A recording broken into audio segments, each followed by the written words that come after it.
உணவு பழக்க வழக்கம் சரியா இருந்தா நம்மளுடைய ஆரோக்கியமும் கண்டிப்பா சரியா இருக்கும். அதே போல இந்த சிவப்பு அரிசியில என்னென்ன பலன்கள் இருக்கு, இதை நம்ம எதுக்கெல்லாம் யூஸ் பண்ணலாம் அப்படிங்கறத இந்த வீடியோல நம்ம பார்த்து தெரிஞ்சுக்கலாம். இந்த வீடியோ கண்டிப்பா உங்களுக்கு ரொம்ப யூஸ்ஃபுல்லா இருக்கும். இதனால கடைசி வரைக்கும் ஸ்கிப் பண்ணாம பாருங்க. சிவப்பு அரிசியில அதிகமான புரதச்சத்து நிறைஞ்சிருக்கு. இந்த புரதச்சத்து நிறைஞ்ச இந்த அரிசியை சாப்பிட்றதுனால நம்ம உடல்ல சீரான இயக்கம் எல்லாமே வந்துட்டு நல்லா இருக்கு. அதே போல திசுக்களும் நல்லாவே வேலை செய்யுதான். காலை உணவை யாரெல்லாம் சிவப்பு அரிசி எடுத்துக்கிறாங்களோ அன்னைக்கு முழுக்க அவங்களுக்கு ரொம்ப நல்ல ஒரு நாளா இருக்காம். நம்ம உடலும் அந்த அளவுக்கு உற்சாகமா இருக்குன்னு சொல்றாங்க. சிவப்பு அரிசியில புட்டு, கஞ்சி, களி இதெல்லாம் நீங்க செய்து சாப்பிடலாம். சிவப்பு அரிசியை நீங்க தொடர்ந்து சாப்பிட்டுக்கிட்டே இருந்தா சர்க்கரையோட அளவு கூட கட்டுக்குள்ள இருக்குன்னு சொல்றாங்க. உடல் எடை ரொம்பவே குறைக்கும். அதாவது உடல் எடை அதிகமா இருக்கிறவங்க நிறைய அரிசியை யூஸ் பண்ணி பார்த்திருப்பாங்க. அவங்களுக்கு இந்த சிகப்பு அரிசி ரொம்பவே யூஸ்ஃபுல்லா இருக்கும். அது மட்டும் இல்லாம நார்ச்சத்து ரொம்ப அதிகமா இருக்கிறதுனால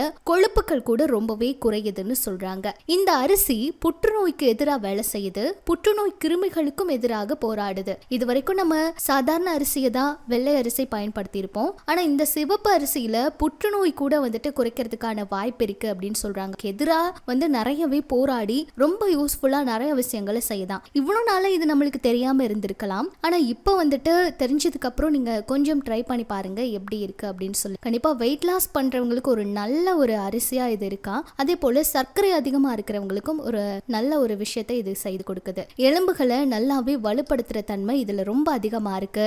தசைகளை இதுல ரொம்பவே வலுப்படுத்த முடியுது. தலைமுடி வளர்ச்சிக்கு கூட இந்த சிகப்பு அரிசி பயன்படுதுன்னு சொன்னா கண்டிப்பா எல்லாரும் நம்பிதான் ஆகணும். அந்த அளவுக்கு ரொம்பவே நிறைய விஷயங்கள் இதுல இருக்கா. அது மட்டும் இல்லாம இது ரொம்பவே பெரிய உதவி செய்யறது எதுக்குன்னா சிறுநீரகம் சம்பந்தப்பட்ட பிரச்சனைகளை சரி செய்யறதுதான். நிறைய பேருக்கு இந்த சிறுநீரக சம்பந்தப்பட்ட பிரச்சனைகள் எல்லாம் அதிகமா இருக்கும்ல, அவங்க எல்லாருக்குமே கூட இந்த அரிசி ரொம்ப நல்லதா செய்யுதான். அதனால சிவப்பு அரிசியை நீங்க கண்டிப்பா யூஸ் பண்ணி பாருங்க.